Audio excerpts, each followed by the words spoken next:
प्रदेश नीति पर एक बहुत बड़ा खुलासा हुआ है कि मध्य प्रदेश में जो 29 के 29 सीटें बीजेपी जीती है, अब यह कहा जा रहा है कि ये 29 सीटें भारतीय जनता पार्टी हो सकता है कि धांधली करके ईवीएम को मैनिपुलेट करके जीतने की कोशिश की है।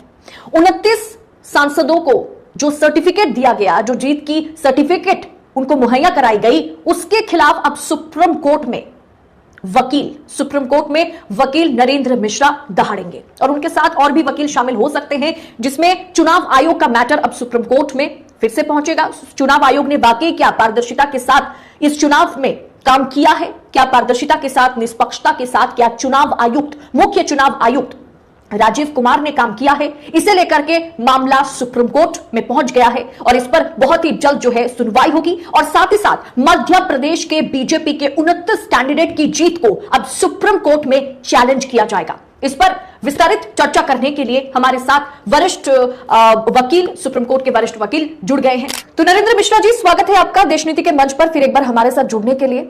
चुनाव से पहले ईडी, सीबीआई, फिर चुनाव आयोग का इस्तेमाल करने का आरोप जो है वो नरेंद्र मोदी की सरकार पर लगा। उसके बावजूद भी बीजेपी 272 का जादुई आंकड़ा जो है वो टच नहीं कर पाई।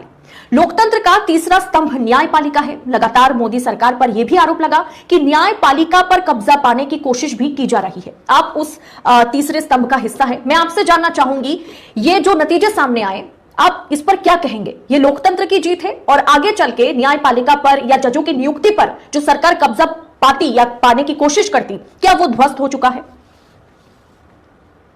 अदिति जी, ध्वस्त इस समय पर जो भारत देश के तीनों बड़े सिस्टम हैं, उनमें से तीनों में कहीं ना कहीं सेंध लगी हुई है। यह जो चुनाव हुआ है, कहीं ना कहीं भारत देश की जनता ने लड़ा है। और आपको यह भी मैं आपके माध्यम से, स्टूडियो के माध्यम से बोलना चाहता हूं, इसका सबक यूपी में सबसे ज्यादा दिखा है। इसका सबक सबसे ज्यादा वेस्ट बंगाल जो आपका राज्य है उसमें दिखा है।